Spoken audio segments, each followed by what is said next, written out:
Namaku Bayu, usia 32 tahun. Aku hanyalah tukang bangunan biasa di sebuah desa kecil di kaki Gunung Ciremai. Hidupku serba pas-pasan, penghasilan cukup untuk makan seadanya bersama istriku, Rina, dan anakku yang baru berusia 3 tahun, Dimas. Hari itu panas terik, dan aku baru saja pulang dari kerja borongan di kota. Di meja makan hanya ada nasi dingin dan sambal tomat. Aku tahu Rina berusaha, tapi aku bisa lihat wajah lelah dan kecewanya. Anak kami batuk-batuk tak berhenti, dan obat dari puskesmas tak cukup membantu. Uang untuk ke dokter tak ada. Bayu, kita harus cari cara. Dimas makin parah. Suara Rina lirih. Matanya sembab. Aku mengangguk pelan. Aku tahu, kami butuh uang. Banyak uang. Malamnya, aku duduk di teras sambil merokok kretek yang tinggal setengah. Di seberang jalan, Pak Karta, tetangga kami yang dulu juga miskin, tampak sedang menaikkan mobil barunya ke garasi. Dulu dia juga hanya petani biasa. Tapi setahun terakhir, hidupnya berubah drastis. Rumahnya direnovasi. Istrinya pakai perhiasan emas tebal. Bahkan anak-anaknya semua sekolah ke kota. Cepat banget kaya ya, si Karta. Gumamku. Tanpa sadar, aku jadi sering memperhatikannya. Setiap malam Jumat Kliwon, dia selalu keluar rumah saat lewat tengah malam. Dan selalu kembali sebelum subuh. Kadang bajunya basah kuyup, kadang kakinya dipenuhi lumpur. Malam itu, rasa penasaran mengalahkan akal sehatku. Aku menunggu. Ketika jam menunjukkan pukul 1.47 dini hari, aku mengintip dari balik pohon pisang. Dan benar, Pak Karta keluar rumah, membawa dupa menyala dan sebilah keris kecil. Ia berjalan menyusuri jalan setapak menuju arah hutan bambu belakang desa. Aku mengikutinya dalam diam. Langkahku pelan dan hatiku berdegup kencang. Sesampainya di hutan, ia berhenti di sebuah kubangan air kecil. Ia menancapkan keris ke tanah, membakar dupa, lalu berbicara sendiri dengan bahasa yang tidak ku mengerti. Tiba-tiba, dari air yang keruh itu muncul seberkas cahaya hijau. Dan dari dalamnya, tampak sesosok perempuan bersisik dengan rambut panjang dan mata kuning menyala. Aku menahan napas. Tubuhku gemetar. Pak Karta, apa itu? Bisikku, tapi tak bersuara. Tiba-tiba, kepala sosok perempuan itu menoleh ke arahku. Matanya menatap lurus ke arahku, seperti tahu aku mengintip. Aku segera bersembunyi di balik pohon saat makhluk itu menatap ke arahku. Nafasku tercekat, tubuhku membeku. Tapi entah mengapa, aku tak bisa berpaling. Tatapannya seolah menghipnotis, mengundangku untuk mendekat. Sosok itu setengah perempuan, setengah ular. Tubuh bagian bawahnya bersisik hijau keemasan yang berkilau dalam cahaya rembulan. Wajahnya cantik, terlalu cantik untuk ukuran manusia. Tapi dari dalam keindahan itu, ada aura yang sangat gelap dan dingin. Ia bukan manusia. Aku tahu itu. Pak Karta membungkuk di hadapannya, lalu berkata dengan suara gemetar, "Ratu, aku datang membawa sesaji dan tumbal yang kau minta." Tumbal? Perutku terasa mual. Keringat dingin mengucur deras dari pelipisku. Dari kantong plastik hitam, Pak Karta mengeluarkan seekor ayam cemani yang sudah disembelih dan segenggam emas mentah. Lalu, ia menyebut nama seseorang. "Ini nama orang yang kau mau, Ratu." Lelaki itu, Bayu. Aku. Tubuhku lemas ketika. Ingin rasanya aku lari, tapi lututku tak mampu menopang. Nama itu, namaku, disebut sebagai tumbal? Perempuan itu tersenyum, lalu berbisik dengan suara seperti desis ular. Ia sudah melihatku. Itu cukup sebagai alasan. Jika ia mau kekayaan, suruh dia datang padaku, sendiri. Lalu, ia menghilang ke dalam air. Pak Karta menoleh ke arah pohon tempatku bersembunyi. Dan untuk pertama kalinya, mata kami bertemu. Ia tidak marah, tidak terkejut, justru tersenyum datar dan berkata, "Akhirnya kamu tahu juga, Bayu." Ia perlahan berjalan mendekat. "Kalau kau ingin anakmu sembuh, istrimu bahagia, dan hidupmu berubah malam Jumat depan, datang ke kubangan itu. Sendiri. Jangan bawa siapa-siapa. Aku hanya bisa menatapnya tanpa suara. Kepalaku pening. Dunia seperti terbalik. Malam itu, aku pulang dengan tubuh gemetar. Rina sudah tertidur sambil memeluk Dimas yang batuknya semakin parah. Aku duduk di samping mereka. Tak bisa tidur. Kata-kata Pak Karta terngiang-ngiang di kepalaku. Kalau kau ingin anakmu sembuh, datang ke kubangan itu. Sendiri. Aku benci diriku karena sempat tergoda. Tapi apa pilihanku? Sejak malam itu, pikiranku tak pernah tenang. Setiap kali mendengar Dimas batuk keras atau menangis karena sesak napasnya kambuh, hatiku terasa seperti diremas. Aku dan Rina sudah membawa Dimas ke puskesmas. Tapi dokter bilang harus segera dirujuk ke rumah sakit besar. Biayanya? 5 juta hanya untuk masuk awal. Aku bahkan tak punya 500.000. Di benakku, hanya satu kalimat yang terus bergema. Kalau kau ingin anakmu sembuh, datang ke kubangan itu. Sendiri. Hari berganti. Hari Kamis sore, aku duduk di bawah pohon jambu belakang rumah, memandang langit yang mulai menghitam.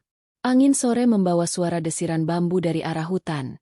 Suara itu entah kenapa membuat bulu kuduku berdiri. Di saat pikiranku bimbang, Pak Karta tiba-tiba datang. Kali ini ia tak lagi menyamar. Pakaiannya mewah, pakai cincin besar di jari, dan ada aroma wangi yang aneh darinya, seperti melati bercampur amis darah. Besok malam Jumat, Bayu, jangan lupa, bawa sesaji kecil saja dulu. 1 ekor ayam cemani. Itu cukup untuk membuka pintu. Ucapnya datar. Aku menatapnya lekat-lekat. Apa aku harus menyerahkan sesuatu? Tumbal. Ia hanya tertawa pelan. Belum. Ratu tidak akan langsung minta.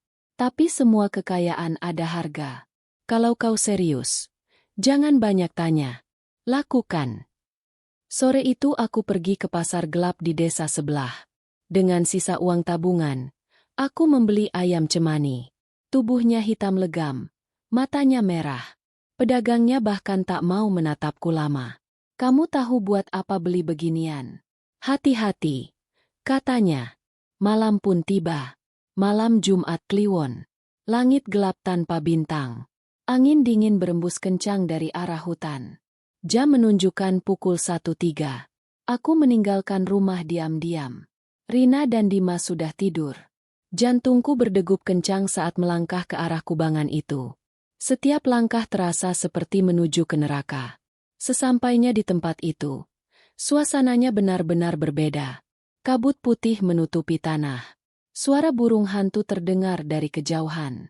Dan di tengah kubangan, ada cahaya kehijauan berputar-putar seperti pusaran air.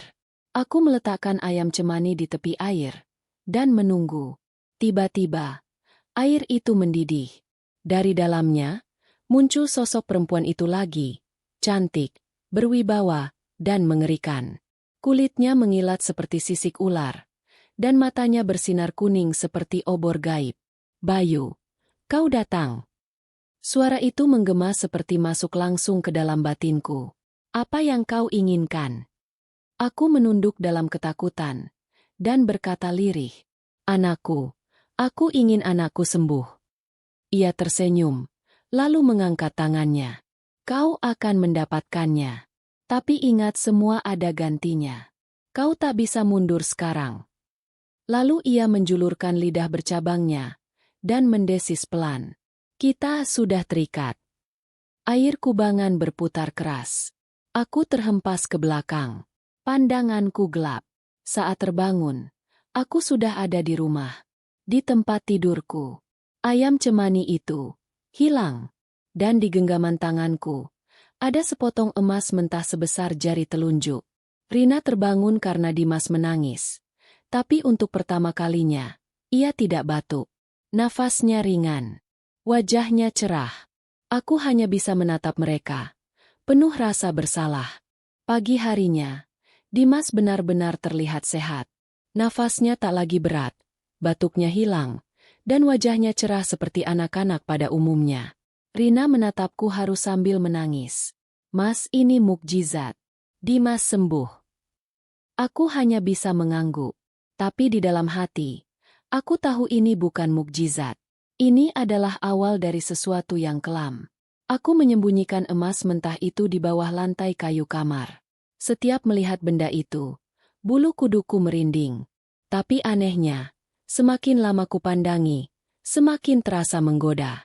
Aku tahu, aku bisa menukarkannya, dan membayar semua utang kami.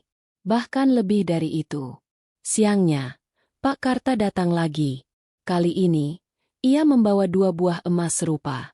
Ia meletakkannya di tanganku, lalu berkata, "Ratu sangat puas. Kau diterima.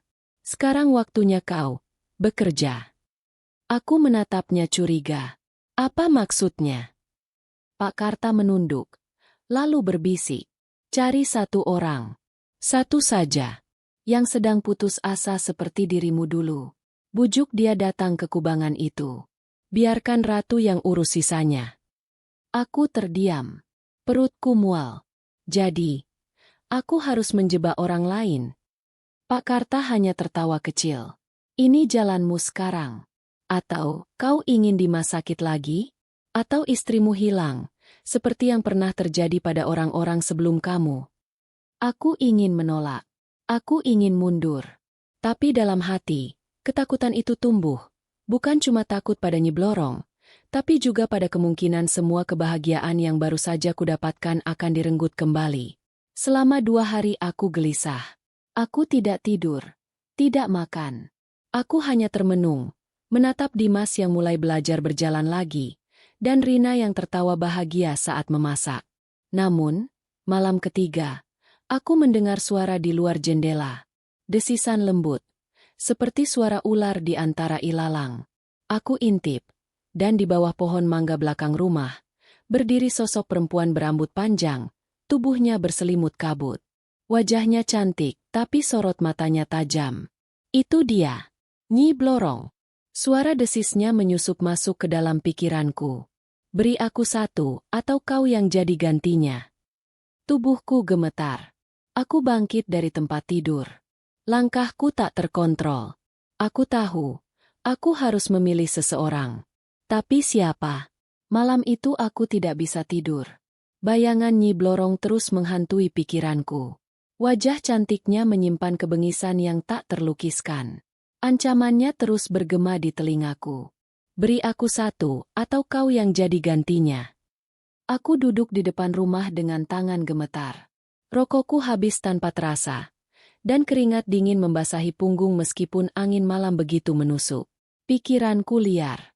Siapa? Siapa yang harus kukorbankan? Aku bukan pembunuh. Namun, rasa takut dan ambisi mulai bertarung dalam diriku. Dimas sudah sembuh. Kami bisa makan 3 kali sehari.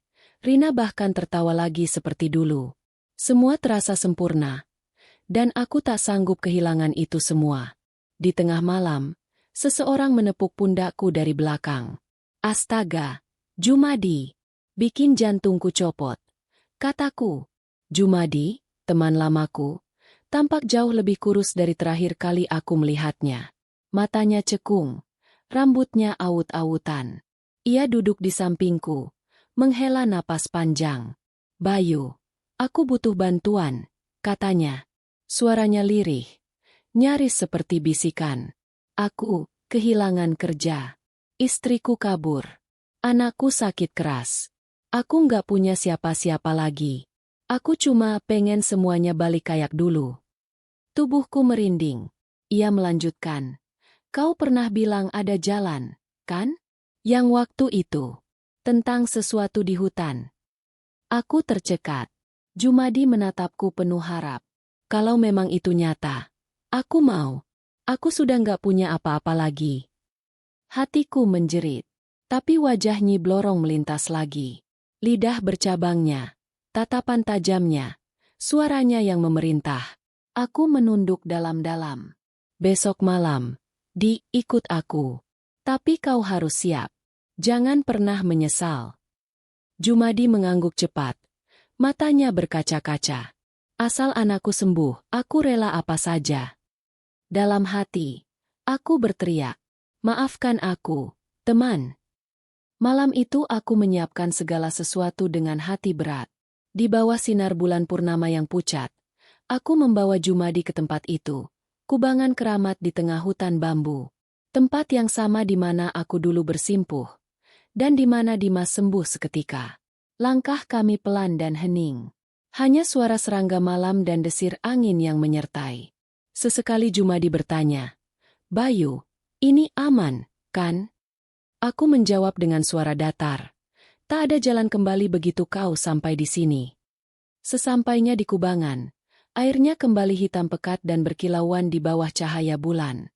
Aroma melati dan darah samar-samar tercium, aroma yang tak akan pernah kulupakan. Aku menyerahkan seikat bunga 7 rupa dan sebuah koin emas yang diberikan oleh Pak Karta. "Taburkan ini ke air," kataku. Jumadi menurut. Begitu ia melakukannya, tanah di sekitar kami mulai bergetar. Kabut muncul perlahan, menari-nari di atas air. Suhu menurun drastis. Kemudian, dia muncul. Sosok perempuan cantik bermahkota emas. Tubuhnya menjuntai setengah manusia, setengah ular, menyusuri permukaan kubangan. Matanya menatap tajam ke arah Jumadi. "Kau datang untuk memberi dirimu." Suaranya halus namun menusuk jiwa. Jumadi mengangguk takut. Aku mau anakku sembuh. Tapi sebagai gantinya, kau akan menjadi milikku selamanya." Seketika, tubuh Jumadi kaku. Matanya terbuka lebar, seperti hendak menjerit, tapi tak ada suara keluar dari mulutnya. Dari dadanya, muncul cahaya merah seperti bara, melayang ke arah Nyi Blorong. Ia tersenyum puas, lalu menghilang bersama kabut yang mengental. Aku berdiri membeku. Di hadapanku, tubuh Jumadi roboh, namun masih bernapas. Sesaat kemudian, ponselku berdering. Suara istrinya terdengar dari seberang. Bayu, anaknya Jumadi, tiba-tiba sembuh. Bisa bicara, bisa berdiri, padahal dokter bilang mustahil. Aku menutup telepon dengan tangan gemetar. Satu sisi aku lega, tapi di sisi lain, aku tahu ini baru awal dari kutukan panjang. Jumadi sadar beberapa menit kemudian. Ia menatapku kosong. "Bayu, aku rasa ada yang aneh. Hatiku rasanya dingin." Aku menatap sahabatku lama-lama. Dalam hati, aku berbisik, "Maafkan aku. Kau bukan lagi manusia seutuhnya sekarang." Sejak malam ritual itu, hidupku dan keluargaku terasa berubah drastis. Dimas makin sehat, Rina makin bersinar. Bahkan tetangga mulai iri melihat rumah kami yang sekarang dipenuhi barang-barang baru. Emas yang diberikan Nyi Blorong benar-benar membawa kemewahan. Tapi tidak dengan Jumadi. Seminggu setelah kejadian di kubangan, ia berubah total. Ia sering mengurung diri di rumah. Kadang tertawa sendiri, kadang mengamuk dan menghantam dinding hingga berdarah. Matanya sayu dan tubuhnya makin kurus. Tapi yang paling membuatku takut adalah tatapan kosongnya. Seolah ia melihat sesuatu yang tak bisa dilihat manusia biasa. Suatu malam, aku memberanikan diri menjenguknya. Kamu kenapa?" "Ini aku, Bayu." Ia menatapku, lalu tersenyum aneh. Aku dengar suara itu tiap malam. Desisan itu suara dia. Dia bilang waktuku belum habis. Dia bilang, aku harus jadi penjaga pintunya. Aku merinding. Di belakang Jumadi, aku melihat bayangan hitam besar berdiri di sudut ruangan. Diam. Mengawasi. Tapi saat aku menoleh langsung ke arahnya, bayangan itu menghilang. Aku menarik napas panjang dan buru-buru pamit pulang. Tapi sebelum keluar, Jumadi memanggil. "Bayu, setelah aku, giliran siapa?" Aku tidak menjawab. Kutinggalkan rumah itu dengan jantung berdentum keras. Sesampainya di rumah, aku langsung mengunci pintu dan jendela. Tapi saat masuk kamar, aku mendapati Rina berdiri di depan cermin. Ia tidak berkedip. "Sayang," panggilku. Ia tak menjawab. Perlahan aku dekati dia. Dan saat aku menyentuh pundaknya, ia menoleh dengan senyum dingin, dan lidahnya menjulur panjang seperti ular. Aku terjatuh mundur. Tapi saat kulihat lagi, itu hanya Rina. Normal. Dia menatapku heran. Mas, kamu kenapa? Aku tak bisa berkata apa-apa. Aku sadar, kutukan ini tidak hanya mengintai Jumadi, tapi mulai merayap ke dalam rumahku sendiri. Pagi itu, rumahku terasa berbeda. Lampu-lampu berkedip padahal tak ada gangguan listrik. Bau amis entah dari mana, seperti darah dan bangkai. Dan Dimas, yang biasanya ceria sejak sembuh, menangis sepanjang pagi sambil menunjuk ke sudut kamar. Ayah, ada tante rambut panjang duduk di sana. Dia ngeliatin Dimas terus. Aku menoleh ke sudut itu. Kosong. Tak ada siapa-siapa. Tapi hawa di ruangan itu benar-benar membuat kulitku menggigil. Rina mulai resah juga. Ia sering mengeluh mimpi buruk. Aku mimpi jadi ular. Lidahku bercabang. Dan aku merangkak di lumpur hitam. Mas. Lalu ada suara bilang, jiwamu akan jadi milikku selanjutnya. Aku langsung terdiam. Aku tahu, ini semua pasti ada hubungannya dengan perjanjian malam itu. Tapi bukankah yang ditukar hanya satu nyawa? Jumadi sudah jadi milik Nyi Blorong. Kenapa masih terus dihantui? Aku kembali mendatangi Pak Karta, orang tua yang pertama kali mengenalkanku pada ritual itu. Wajahnya menegang begitu mendengar semua kejadian yang kualami. Kau bodoh, Bayu. Perjanjian dengan Nyi Blorong tak sesederhana itu. Satu nyawa memang cukup untuk memulai. Tapi begitu kau buka gerbang itu, arwahnya akan kelaparan terus. Dan mereka akan mengincar yang paling dekat denganmu, istrimu, anakmu. Aku tercekat. Tapi aku sudah bayar. Aku sudah kasih nyawa Jumadi. Pak Karta menatapku dengan tajam. Jumadi bukan mati. Dia hanya setengah mati. Itu lebih buruk. Jiwanya terbelah. Dan itu membuka jalur arwah-arwah peliharaan Nyi Blorong untuk keluar. Mereka tak akan berhenti, sampai semua milikmu hancur. Aku pulang dalam keadaan gemetar. Hati diliputi penyesalan dan ketakutan. Malam itu, aku tidur di ruang tengah. Menjaga rumah. Menjaga Rina dan Dimas. Tepat pukul 2 pagi, terdengar suara pintu kamar diketuk pelan dari dalam. Tapi, semua pintu sudah terbuka. Aku berdiri perlahan, mendekati pintu itu. Dan di sela-sela celah pintu kayu tua, aku melihat mata merah menyala mengintip keluar. Bayu, sudah saatnya kau bayar lebih banyak. Setelah peristiwa semalam, aku hampir tak bisa tidur. Suara desisan, langkah kaki, bahkan suara cekikikan wanita sering terdengar dari arah dapur dan kamar mandi. Tapi setiap kali aku periksa, tidak ada siapapun. Besok paginya, aku dapati pintu belakang rumah terbuka sendiri. Di depan ambang pintu, ada sisik ular sebesar telapak tangan. Warnanya keemasan, mengilap. Tapi saat aku sentuh, sisik itu meleleh seperti darah. Aku semakin yakin, ini bukan hanya teror biasa. Ini peringatan. Sore harinya, kabar buruk datang dari rumah Jumadi. Istrinya, Bu Lastri, ditemukan pingsan di dalam kamar mandi. Mulutnya berbusa, dan di lehernya ada bekas lilitan aneh, seperti bekas lilitan ular besar. Aku langsung ke sana. Tubuhku lemas melihat kondisi rumahnya. Dinding penuh coretan aneh berwarna merah, seperti ditulis dengan darah. Di tengah ruang tamu, Jumadi berdiri diam mematung sambil menatap langit-langit. Dia datang lagi. Bayu, minta darah, minta darah. Aku pegang bahunya, tapi dia seperti tak sadar. Lalu tiba-tiba ia tertawa, keras dan panjang. Aku lihat Rina, istrimu. Dia cantik. Dia akan jadi persembahan yang bagus, katanya. Aku langsung menampar Jumadi. Dia terjatuh, lalu menangis seperti anak kecil. Maaf, Bayu, aku nggak bisa lawan suara-suara itu. Aku tahu. Aku tak punya banyak waktu. Malam itu, aku membawa Rina dan Dimas ke rumah mertuaku di kota. Aku pura-pura bilang kami mau liburan. Padahal dalam hatiku, aku hanya ingin menjauhkan mereka dari desa ini. Dari rumah ini. Dari Nyi Blorong. Tapi sesampainya di kota, Dimas tiba-tiba demam tinggi.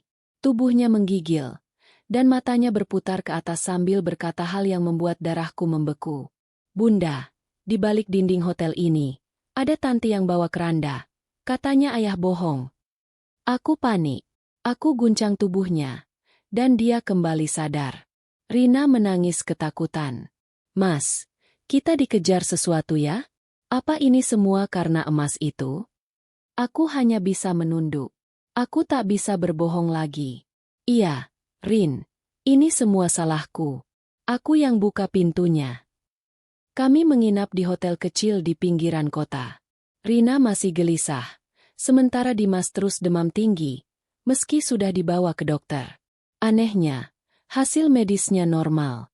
Tak ada infeksi, tak ada gejala apapun, tapi tubuhnya semakin lemah. Seolah ada sesuatu yang mengisap hidupnya dari dalam. Malam itu, aku tertidur di kursi, menunggui Dimas. Dan untuk pertama kalinya, aku bermimpi tentang Nyi Blorong. Dia berdiri di tengah lautan lumpur hitam. Rambutnya panjang menjuntai ke air, lidahnya menjulur dan matanya, berwarna emas, menyala dalam kegelapan. Bayu, kau sudah menikmati kekayaan, sekarang bayar harganya.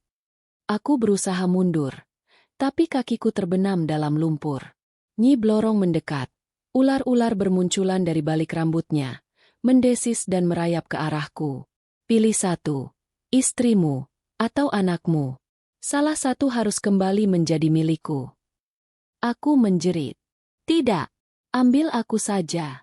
Aku yang buat kesalahan. Tapi dia hanya tertawa. Suaranya menggema seperti gemuruh dari dasar bumi.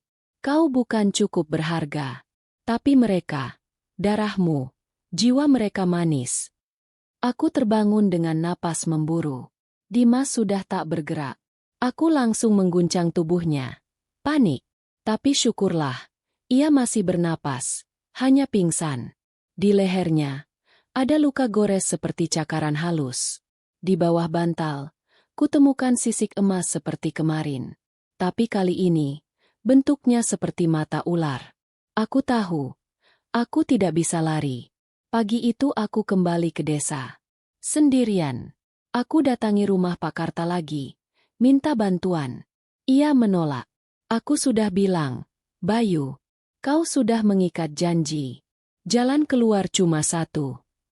Aku menatapnya penuh harap. Apa? Katakan, apa yang bisa menyelamatkan keluargaku? Pak Karta menunduk. Kau harus mengembalikan semua yang dia berikan. Emas, kekayaan, bahkan bagian hidup yang sudah diubahnya. Termasuk nyawa Jumadi. Aku terdiam. Bagaimana caranya mengembalikan nyawa? Dan satu lagi, kata Pak Karta pelan. Kau harus berani menghadapi Nyi Blorong di tempat perjanjian pertama kali dilakukan. Di tengah lumpur, saat malam bulan mati. Jika kau gagal, dia akan mengambil semua milikmu, dan jiwamu akan terikat selamanya. Hari itu, aku kembali ke rumah lamaku. Rumah yang kini sepi, lembab, dan berbau seperti bangkai. Di setiap sudut ruangan, kudapati jejak ular, sisik-sisik emas kecil, bercampur darah kering. Lampu tidak menyala. Udara terasa berat. Aku masuk ke kamar yang dulu kupakai untuk menyimpan emas hasil pesugihan. Lemari di pojok sudah terkunci rapat. Tapi aku tahu kunci rahasianya. Dengan tangan gemetar, aku membukanya, dan isinya kosong. Emas yang dulu berkilauan itu hilang. Tapi di dasar laci, kutemukan lembaran kulit yang tertulis aksara aneh. Ada simbol naga, bulan mati, dan satu kalimat yang bisa kubaca. Yang telah diambil, harus dikembalikan dengan darah. Tiba-tiba, petir menyambar. Lampu kamar menyala sendiri, lalu padam. Cermin di dinding retak, dan di tengah retakan itu, muncul wajah Nyi Blorong. Dia tersenyum. Bayu, waktumu habis. Aku lempar cermin itu hingga pecah, lalu kabur dari rumah. Malam itu, tepat malam bulan mati, aku berjalan menuju Rawa Gendong, tempat aku dulu tanpa sadar melakukan perjanjian. Rawa itu kini ditutupi kabut pekat. Tak ada suara jangkrik. Bahkan angin pun tak bergerak. Aku berdiri di tengah lumpur. Aku datang. Ambil aku. Tapi lepaskan keluargaku. Teriakku. Air lumpur mendidih. Dari tengah rawa, sesosok tubuh muncul perlahan. Wajah wanita cantik, tapi kulitnya bersisik, dan ekornya menjuntai seperti naga. Dia melayang mendekat. Tidak semudah itu. Bayu, kau harus bayar semuanya. Kau harus jadi bagian dari kami. Ular-ular muncul dari balik tubuhnya, melilit kakiku. Aku tak bisa bergerak. Tiba-tiba, suara Pakarta terdengar dari balik kabut. Bayu, bacakan ini. Dia melempar sebuah ikat kain merah padaku. Di dalamnya ada mantra pemutus ikatan pesugihan. Dengan suara tercekat, aku membaca mantra itu. Wasesa Gusti Kang Maha Kuasa, nyawaku kuduh, jiwaku sirna, ingsun bali marang cahya emu. Langit mendadak bergemuruh. Nyi Blorong menjerit. Lumpur mengamuk. Tubuhnya melengkung kesakitan. Sisik emas dari tubuhnya berjatuhan, terbakar oleh cahaya putih yang menyambar dari langit. Aku terlempar ke pinggir rawa. Tubuhku lemas. Kabut mulai menipis. Tapi aku masih hidup. Keesokan harinya, aku kembali ke kota. Dimas sudah sadar. Demamnya hilang. Rina memelukku sambil menangis. Mas, semuanya sudah selesai ya? Aku hanya tersenyum. Tak menjawab. Tapi malamnya, saat aku membuka lemari kecil di kamar hotel, aku menemukan sesuatu. Satu sisik emas. Masih hangat. 3 hari setelah kejadian di rawa, hidup kami tampak kembali normal. Dimas sudah ceria. Rina mulai tersenyum. Aku kembali bekerja. Walau kini jauh lebih sederhana. Tanpa mobil mewah, tanpa rekening miliaran. Aku merasa bebas. Tapi seperti kata Pak Karta waktu itu, perjanjian gaib tidak bisa benar-benar ditebus, kecuali tumbalnya lunas. Dan itulah yang mulai kurasakan. Malam keempat, aku bermimpi lagi. Tapi kali ini bukan Nyi Blorong yang datang, melainkan Jumadi. Wajahnya penuh darah, tubuhnya compang-camping. Bayu, kau hidup karena aku mati. Sekarang waktunya membayar, dengan darah yang sama. Aku terbangun, keringat dingin membasahi tubuh. Esok harinya, berita mengejutkan datang. Pak Karta meninggal. Tubuhnya ditemukan di kebun belakang rumahnya. Matanya melotot, mulutnya terkoyak seperti sedang menjerit. Anehnya, ada sisik emas di bawah lidahnya. Aku datang ke pemakamannya. Di sana, seorang pria tua mendekatiku. Wajahnya asing, tapi sorot matanya tajam. Kau pikir semuanya selesai, nak? Katanya pelan. Nyi Blorong tidak pernah melepaskan mangsa begitu saja. Satu tumbal digantikan dengan satu yang lain. Kau hanya menundanya. Aku menelan ludah. Maksud Bapak? Dia menatapku dalam-dalam. Lihat sekelilingmu. Siapa yang paling kau sayang? Hatiku langsung mencelos. Rina. Dimas. Malam itu, aku menjaga Rina dan Dimas di kamar hotel.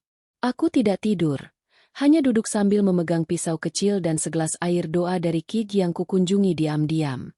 Jam 2 malam, Dimas terbangun sambil menangis. Ayah, ada tante ular di bawah tempat tidur. Aku langsung menengok ke bawah ranjang. Kosong. Tapi tiba-tiba lampu padam. Ruangan menjadi sangat dingin. Nafas kami tampak membeku. Dan di sudut kamar, muncul siluet perempuan dengan ekor naga. Rina menjerit. Aku berdiri dan membacakan doa keras-keras. Sosok itu mendesis. Wajahnya meleleh, berubah menjadi ratusan ular kecil yang merayap ke arahku.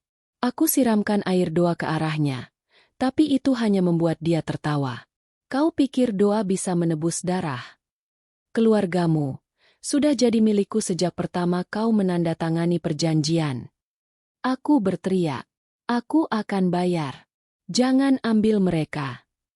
Sosok itu menatapku, lalu menghilang dalam sekejap. Tapi sebelum lenyap, dia berbisik. Kalau begitu, siapkan darahmu sendiri. Bawa ke tempat asal kami, dan lakukan persembahan terakhir. Setelah malam mengerikan itu, aku tidak lagi bisa tidur. Bayangan ular dan bisikan Nyi Blorong terus membayang. Aku sadar, tidak ada tempat aman. Doa, dukun, bahkan pendeta, semuanya seperti hanya menunda yang tak terhindarkan. Aku harus menyelesaikan ini. Aku kembali menemui pria tua yang sempat menemuiku di pemakaman Pak Karta. Namanya Mbah Suro, mantan penganut ilmu pesugihan yang sudah bertobat dan hidup menyepi. Kalau kau sungguh ingin memutuskan ikatan itu, katanya, kau harus kembali ke tempat pertama kali kau dipanggil oleh Nyi Blorong, dan lakukan ritual penebusan darah. Aku menelan ludah. Darah siapa yang harus kutumpahkan? Mbah Suro menatapku dalam. Darahmu sendiri. Malam itu juga, aku meninggalkan Rina dan Dimas. Kukatakan, aku harus menebus semua dosa yang sudah kulakukan. Rina menangis, memohon agar aku tak pergi. Mas, jangan tinggalkan aku. Kita bisa pergi jauh, kabur ke luar negeri, asal jangan hadapi ini sendiri. Tapi aku hanya memeluk mereka. Maafkan aku, semua ini salahku, dan hanya aku yang bisa mengakhirinya. Jam 11 malam, aku tiba di Rawa Gendong lagi. Kali ini, tak ada kabut, tapi suasananya jauh lebih menakutkan. Sini, tak ada jangkrik, tak ada angin. Hanya suara detak jantungku yang terasa keras. Aku berdiri di tengah rawa, membawa pisau kecil, sesajen bunga, dupa, dan selembar kain putih berlumur darahku sendiri, hasil sayatan di telapak tangan. Kuletakkan semuanya di atas batu besar yang dulu kupakai duduk saat ritual pesugihan. Kuletakkan juga sepotong emas terakhir yang dulu pernah kubawa pulang. Lalu kubacakan mantra yang diberikan Mbah Suro. Ingsun manembah marang sing gaib. Kaula nyuwun nglepas ikatan. Dadi tumbalku, awakku, jiwaku, mugi kadayan, mugi kaparingi kamardikan. Tiba-tiba, angin bertiup kencang. Air rawa berputar seperti pusaran. Dari dalam pusaran itu, sosok Nyi Blorong muncul lagi. Tapi kali ini, wujudnya jauh lebih menyeramkan. Wajahnya meleleh seperti lilin, matanya hitam tanpa bola mata, tubuhnya setengah ular, setengah wanita, dengan ekor yang bersisik emas menyala. Bayu, kau datang untuk mati. Aku mengangguk pelan. Ambil aku, tapi lepaskan istri dan anakku. Nyi Blorong mendekat. Ia mengulurkan tangan dingin dan tajam seperti cakar logam, menyentuh dada kiriku. Bagus, tapi ingat, pengorbanan yang sesungguhnya belum dimulai. Tiba-tiba perutku terasa seperti disayat dari dalam. Aku memekik. Darah keluar dari mulut. Tubuhku roboh ke tanah. Sebelum gelap menyelimuti pandanganku, aku mendengar suaranya lagi. Jika kau selamat malam ini, maka kau benar-benar bebas. Tapi jika tidak, jiwamu akan jadi bagian dariku, selamanya. Aku tidak tahu berapa lama aku terbaring tak sadarkan diri di tepi Rawa Gendong. Tapi perlahan-lahan, aku mulai sadar. Seluruh tubuhku terasa berat, dingin seperti es, dan lemah seperti tak punya tulang. Pandangan mataku buram, namun samar. Aku melihat bayangan-bayangan hitam menari di sekelilingku. Mereka bukan manusia. Tubuhnya kurus kering, matanya merah menyala, dan lidah mereka menjulur panjang, menjilat darahku yang tercecer di tanah.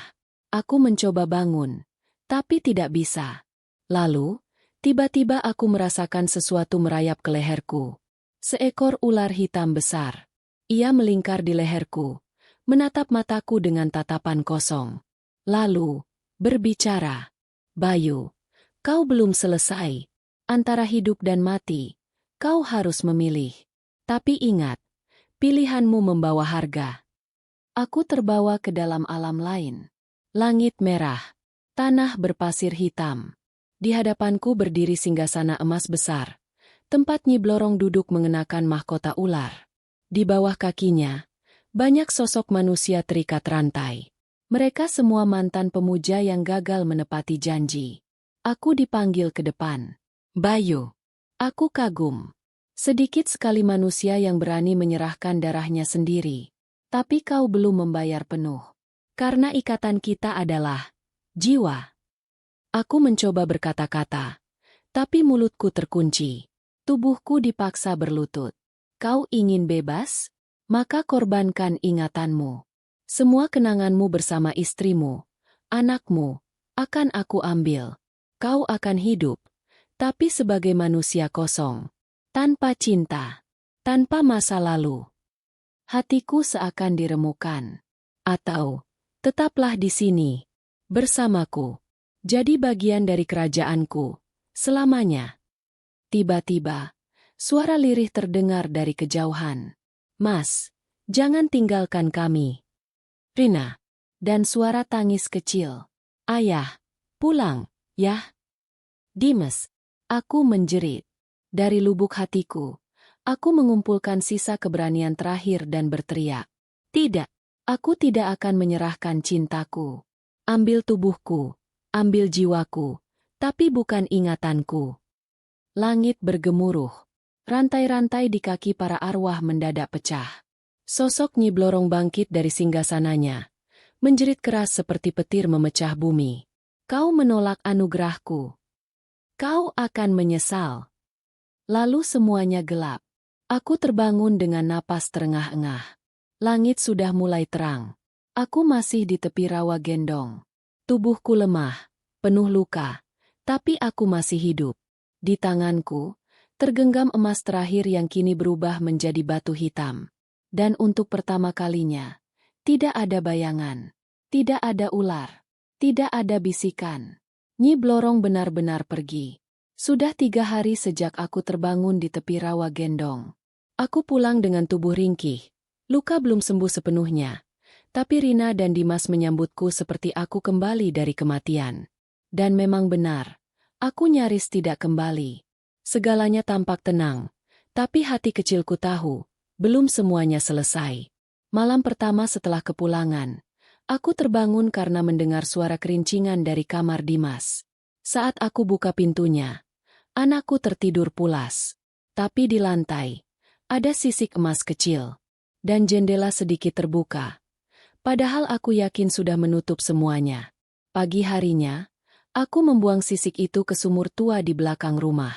Namun malam berikutnya, Rina bermimpi buruk. Ia menangis dalam tidur, menggigil. Saat aku bangunkan, dia berkata, "Mas, aku mimpi ada wanita cantik datang. Rambutnya panjang sekali, dan tubuhnya menjulur seperti ular. Dia bilang, suamimu belum membayar lunas." Aku mencari Mbah Suro ke tempat tinggalnya di lereng bukit. Tapi yang kutemui hanya rumah kosong dengan pintu terbuka. Di dalamnya, berantakan, seperti habis dirampok. Di dinding, tertulis dengan darah. Tumbal terakhir belum diserahkan. Aku merinding. Apa maksudnya? Bukankah aku sudah menyerahkan darahku? Keesokan harinya, tetanggaku Pak Tony datang terburu-buru. "Bayu, kau harus lihat ini." Ia menyeretku ke halaman rumahnya. Di sana, burung peliharaannya mati dengan leher patah dan tubuh membiru. Di dinding kandang, tergores tulisan, "Bila tumbal tertunda, maka darah keturunanmu jadi ganti." Keringat dingin membasahi tubuhku. "Dimas." Aku pulang secepat mungkin dan langsung mendapati Rina menjerit di depan kamar anak kami. Saat kubuka pintunya, Dimas tak ada. Di lantai kamar hanya ada jejak ular berkilau dan mainan yang terguling, serta satu benda kecil. Gelang kaki emas, milik Nyi Blorong. Aku terduduk lemas. Nyi Blorong belum selesai denganku.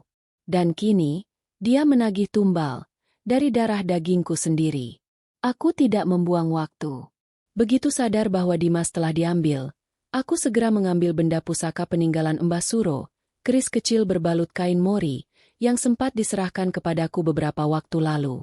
Di dalam kain itu, tersembunyi secari kertas rapuh bertuliskan, "Jika dia menagih tumbal, maka cari jejaknya di jalur tanah yang dilumuri emas. Tapi ingat, bukan semua emas bisa dibawa pulang." Aku tak mengerti maksudnya saat itu, tapi kini semuanya masuk akal. Nyi Blorong meninggalkan jejak sisik emas setiap kali ia muncul. Maka aku pun mencari, Dan benar saja, di jalan belakang rumah menuju hutan, aku melihat jejak-jejak bersinar yang hanya tampak saat cahaya bulan menyorotinya. Aku menyusuri jejak itu, menembus hutan lebat, akar-akar melintang, kabut tipis menggantung di udara. Anehnya, tak ada suara binatang malam. Hening. Bahkan desiran angin pun seperti mati. Dan di ujung jalur itu, aku tiba di tempat yang tidak pernah kulihat sebelumnya. Sebuah gua di tengah hutan, dengan mulut lebar dan dua patung ular mengapitnya. Di atas pintu gua, tergantung keris terbalik yang meneteskan darah segar, dan di tanahnya tertulis, "Satu nyawa masuk, satu nyawa keluar. Pilih." Hatiku berdegup kencang. Aku tahu ini bukan sekadar dunia nyata. Aku berada di batas antara alam manusia dan alam gaib. Dengan menggenggam keris kecilku erat-erat, aku masuk ke dalam gua. Semakin dalam aku melangkah, semakin pekat hawa di sekelilingku. Aroma kemenyan bercampur darah memenuhi udara. Lalu aku sampai di sebuah ruangan batu yang diterangi cahaya redup dari obor-obor emas. Dan di tengah ruangan, Dimas, ia duduk membelakangiku, diam, seperti dalam keadaan tidur. Tapi di sekelilingnya, ular-ular emas menjalar, melingkar-lingkar, menjaga tubuh mungilnya. Dan di balik batu besar, perlahan, muncul sosok Nyi Blorong. "Bayu, kau datang juga. Aku tahu kau akan menjemput anakmu. Tapi kau lupa perjanjian kita. Kau menolak penawaran terakhirku. Maka anakmu menjadi gantinya." "Ambil aku," teriakku. "Ambil nyawaku, tapi lepaskan anakku." Dia tersenyum sinis. Rambutnya menjuntai panjang, tubuhnya separuh ular, separuh perempuan.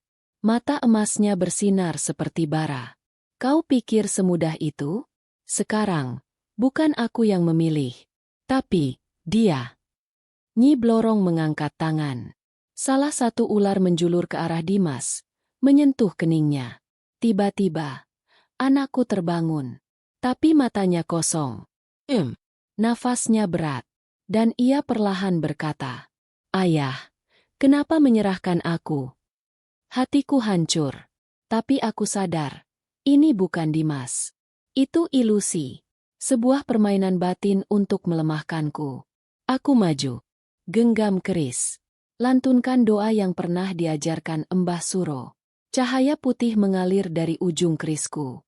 Ular-ular melengking, terbakar. Nyi Blorong menjerit, dan gua mulai bergetar. "Kau berani melawan kehendakku? Maka bersiaplah. Aku akan datang lagi, dan tidak akan sendirian." Aku mendekap Dimas, memeluknya erat-erat. Perlahan, kesadarannya kembali. Kami berlari keluar gua, dan saat kami keluar, gua itu hilang. Seolah tak pernah ada. Sudah seminggu berlalu sejak aku membawa Dimas pulang dari alam gaib. Sejak malam itu, tak ada lagi sisik emas, tak ada mimpi buruk, dan rumah kami terasa lebih damai. Tapi jauh di lubuk hati, aku tahu, ini hanya ketenangan sebelum badai. Malam itu, hujan turun deras. Rina membangunkanku dengan tubuh gemetar. "Mas," suara itu lagi, dari belakang rumah. Aku segera bangkit dan membuka jendela kamar. Samar-samar, di antara tirai hujan, aku melihat sosok-sosok berdiri di bawah pohon mangga tua. Diam, tak bergerak. Aku mengendap keluar, membawa keris kecil peninggalan Mbah Suro. Semakin dekat aku melangkah, semakin jelas bentuk mereka. Seorang pria tua berpakaian hitam pekat dengan mata kosong. Seorang perempuan muda, pucat, mengenakan kain lusuh dan mahkota perunggu. Dan sosok anak kecil, berdiri membelakangiku dengan kepala menunduk. "Kami adalah pemuja lama." Suara pria tua itu bergema, bukan dari mulutnya, tapi langsung masuk ke dalam kepalaku. Aku mundur satu langkah. "Apa maumu? Kau telah mengusik perjanjian abadi. Gua itu adalah tempat suci kami. Tempat kami serahkan tubuh dan jiwa demi kekuasaan. Tapi kini, kau membakar pintunya. Dan dia, sang ratu ular, belum selesai." Tiba-tiba, tanah di bawah pohon retak. Asap keluar dari celahnya, dan muncul tangan-tangan kaku berlumur tanah mencengkeram ke atas.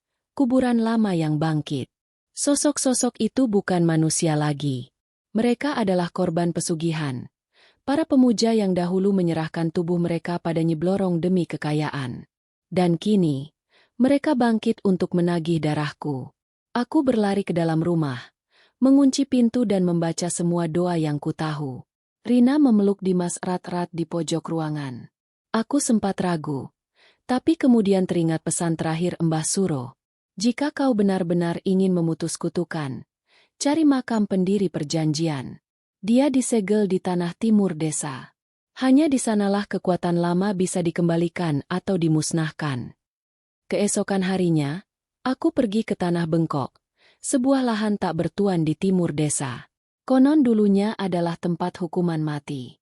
Di sana, aku menemukan batu tua besar yang di tengahnya terukir simbol ular melingkar.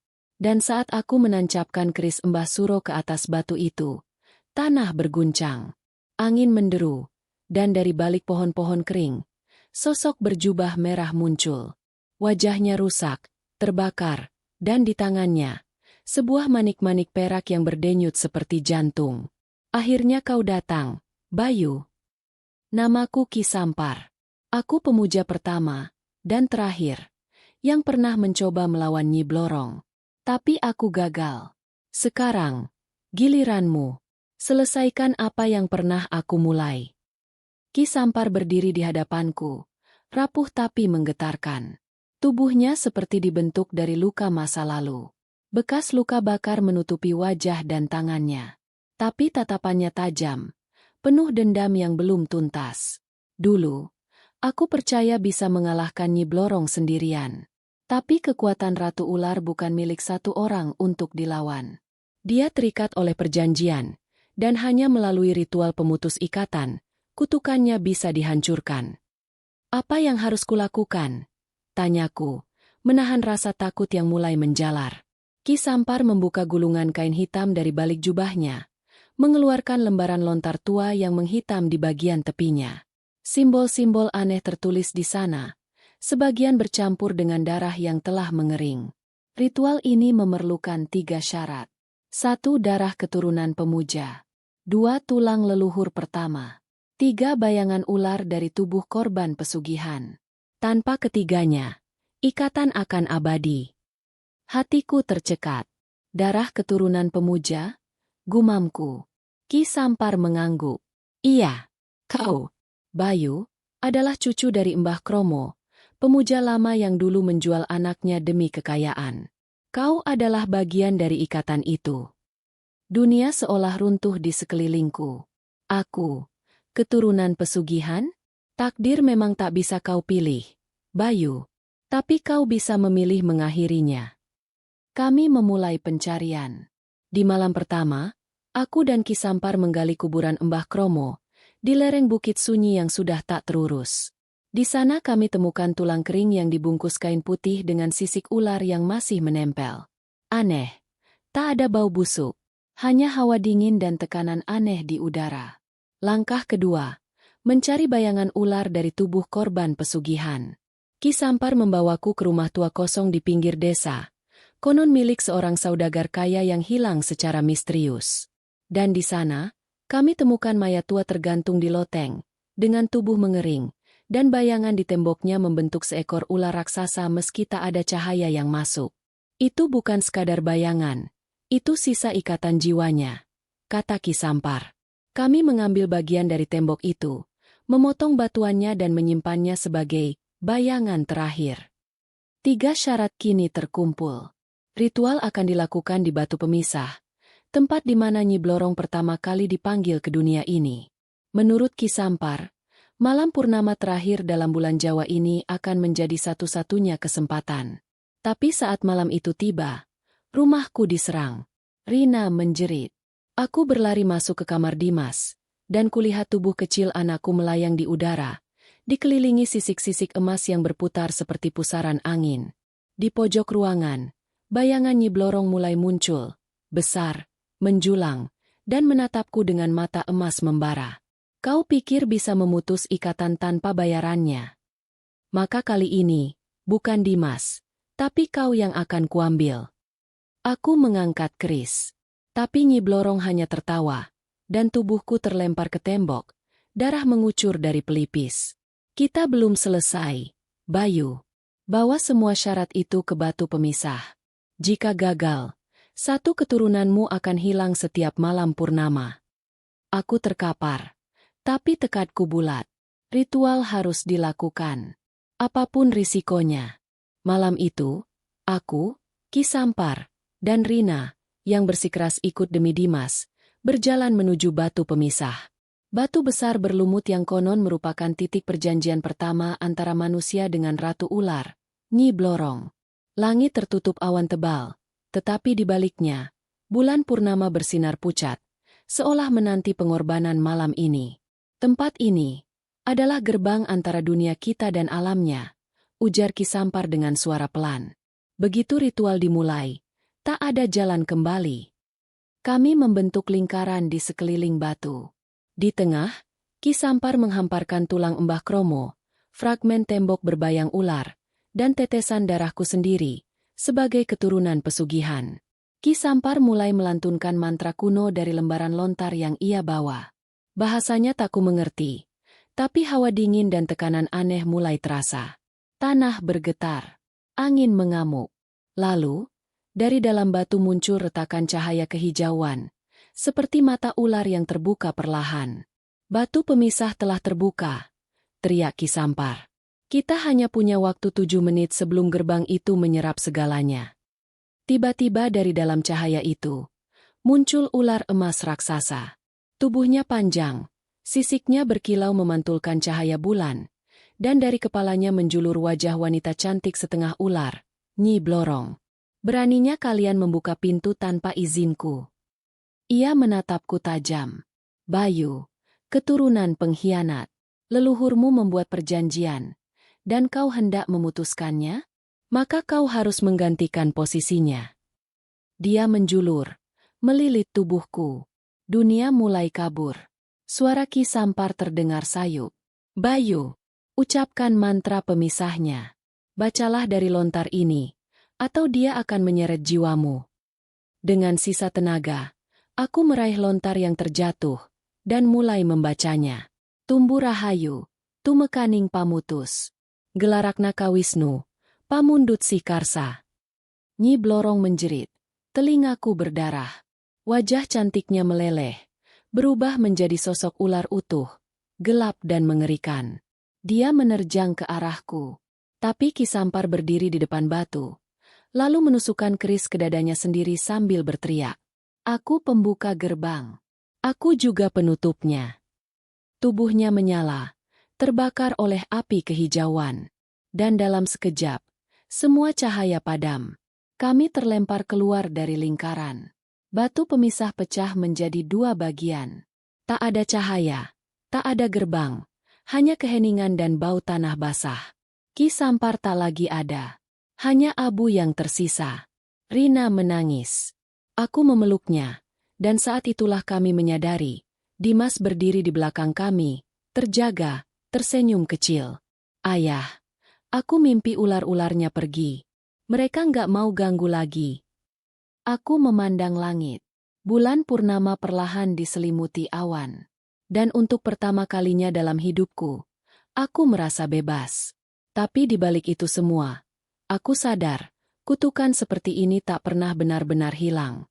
Ia hanya tertidur, menunggu manusia serakah berikutnya. Pagi itu, setelah malam mengerikan di batu pemisah, suasana desa seolah hening, terlalu hening. Burung tak berkicau, angin tak bergerak, dan para warga hanya menatap kami dari kejauhan, antara takut dan lega. Di rumah tua peninggalan Mbah Kromo, aku menemukan sebuah peti kayu kecil tersembunyi di balik lantai bambu yang telah lapuk. Di dalamnya, terlipat rapi selembar kertas tua berbau dupa. Di atasnya tertulis, untuk Bayu, keturunan terakhir. Tanganku gemetar saat membuka surat itu. Bayu, jika kau membaca ini, maka aku telah menepati sumpahku untuk menghentikan gerbang pemisah. Tapi apa yang kututup, tak akan hilang begitu saja. Pesugihan Nyi Blorong tidak pernah berakhir, hanya berpindah. Kau, Bayu, adalah keturunan terakhir dari garis darah yang telah mengikat perjanjian. Jika kau mati tanpa menghapus garis warisan itu sepenuhnya, maka anakmu akan menjadi penerusnya. Aku langsung menatap Rina. Dimas, dia dalam bahaya. Dalam sisa suratnya, Ki Sampar menulis tentang upacara pemutusan darah. Ritual kuno yang bisa menghapus seluruh ikatan perjanjian dengan syarat yang berat, membakar seluruh peninggalan leluhur yang berhubungan dengan pesugihan, termasuk rumah, benda pusaka, dan, yang paling mengejutkan, tanah warisan di mana perjanjian pertama terjadi. Namun satu peringatan ditulis tebal di akhir surat. Jika kau gagal menyelesaikan ritual sebelum malam bulan baru, roh-roh ular akan kembali. Dan kali ini, mereka akan mengambil lebih dari sekadar jiwa. Aku mendadak tersadar. Bulan baru akan terjadi dalam 3 hari. Waktu kami sangat sedikit. Malamnya, aku dan Rina memutuskan untuk segera membakar benda-benda pusaka yang dulu diwariskan Mbah Kromo. Kalung bersisik ular. Bejana emas kecil. Wayang kulit berbentuk ular kembar. Tapi saat api menyala, tanah tiba-tiba retak. Dari celahnya, muncul suara gemeretak seperti ular menggeliat, dan bayangan Nyi Blorong melintas cepat di dinding, tertawa lirih. Kalian pikir, bisa melepaskan diri semudah itu? Aku menggenggam tangan Rina. Kami tahu, ritual pemutusan darah ini belum selesai. Masih ada satu hal yang belum dibakar. Tanah warisan. Tempat semuanya dimulai. Dan yang lebih gawat lagi, menurut surat itu, ada keturunan lain yang selama ini tersembunyi. Bayu, kau bukan satu-satunya. Pagi setelah pembakaran benda-benda pusaka, suasana desa terasa aneh. Langit mendung meski tak ada hujan, dan udara terasa berat. Rina menggigil meski matahari telah tinggi. Di tangan kami, surat dari Ki Sampar menyisakan satu kalimat misterius. Bayu, kau bukan satu-satunya. Aku memutuskan mencari jejak masa lalu keluarga Mbah Kromo. Kuperiksa kembali buku catatan lama di rumahnya. Tulisan kuno berisi silsilah dan catatan pesugihan. Dan di sanalah kutemukan sebuah nama yang membuat darahku beku. Karmina, adik perempuan Mbah Kromo yang dikabarkan meninggal muda. Tapi dalam catatan itu, tertulis, Karmina diungsikan ke desa Pucang Jati setelah menolak perjanjian. Aku mengingat desa itu. Sebuah dusun terpencil di balik bukit. Sekitar 2 jam perjalanan dari tempat kami. Tanpa membuang waktu, aku dan Rina segera menuju Pucang Jati. Di sana, seorang nenek tua menyambut kami dengan wajah penuh luka cacar. Kalian anaknya Karno? Tanyanya lirih. Aku dulu Karmina. Napas kami tertahan. Karmina masih hidup. Ia bercerita dengan suara berat, penuh getir. Aku kabur dari pesugihan, tapi perjanjian itu seperti belenggu. Aku melahirkan seorang anak, dan ternyata, darah itu tetap mengalir dalam dirinya. Anakku, Ratna, tak tahu apa-apa. Tapi dia mengandung saat ini. Anaknya kelak bisa jadi wadah baru bagi Nyi Blorong jika ikatan pesugihan tak benar-benar dihentikan. Jika darahku dan darahmu belum bersatu dalam ritual pemutusan terakhir, maka kutukan ini akan pindah ke bayi Ratna atau ke anakmu, Dimas. Rina menjerit. Aku memegang kepalaku. 2 darah, 2 keturunan, 2 korban. Artinya, ritual harus melibatkan aku dan Ratna, keturunan dari 2 jalur yang berbeda, untuk memutus 2 ikatan darah.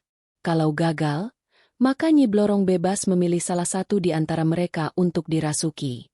Dan waktu terus berjalan. Bulan baru tinggal 36 jam lagi. Kami kembali ke desa bersama Karmina. Tapi malam itu, Dimas mulai sakit. Demam tinggi, dan terus mengigau. Ular emas masuk ke perutku mau tinggal di sini. Aku tahu, ini bukan sakit biasa. Nyi Blorong mulai masuk melalui darah yang belum dibersihkan. Jika kami terlambat, Dimas akan menjadi inangnya. Malam menjelang. Udara semakin dingin, meski tak ada angin.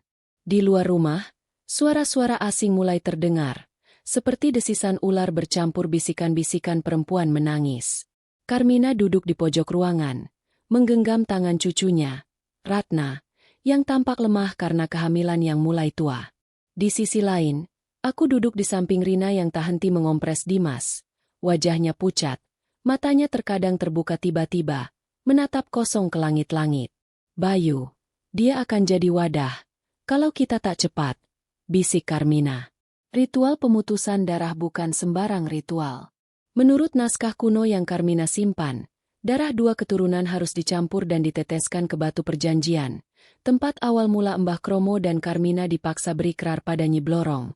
Masalahnya, batu itu kini telah retak dan tenggelam dalam lumpur rawa di balik bukit lereng hitam. Legenda menyebut tempat itu sebagai perut Nyi Blorong, lokasi keramat yang bahkan orang-orang sakti tak berani dekati. Tengah malam, kami berangkat ke sana.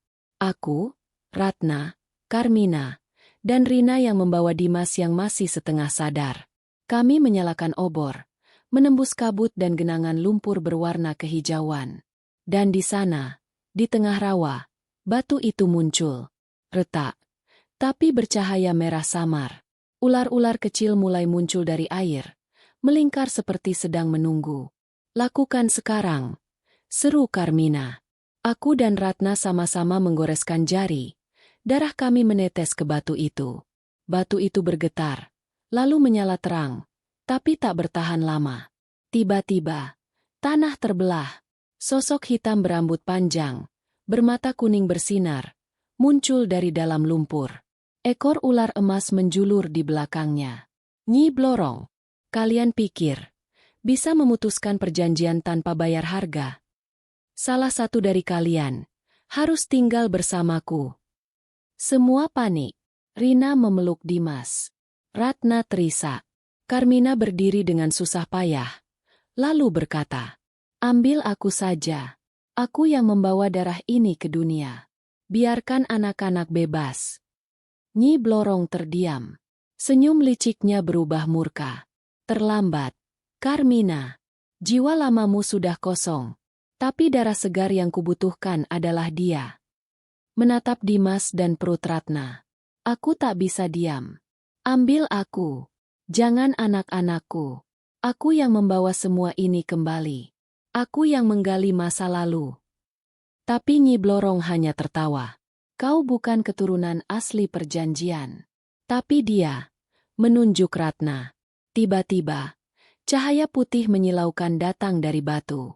Sosok Ki Sampar muncul di atasnya, seperti roh yang belum selesai tugas. "Nyi Blorong, waktumu habis. Dua darah telah bersatu, perjanjianmu telah usai." Nyi Blorong meraung. Sosoknya terbakar cahaya. Ular-ular melata panik.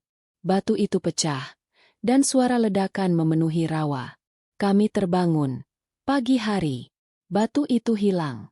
Rawa tenang. Nyi Blorong lenyap. Dimas tertidur tenang. Ratna tak lagi pucat. Dan Carmina tersenyum lirih.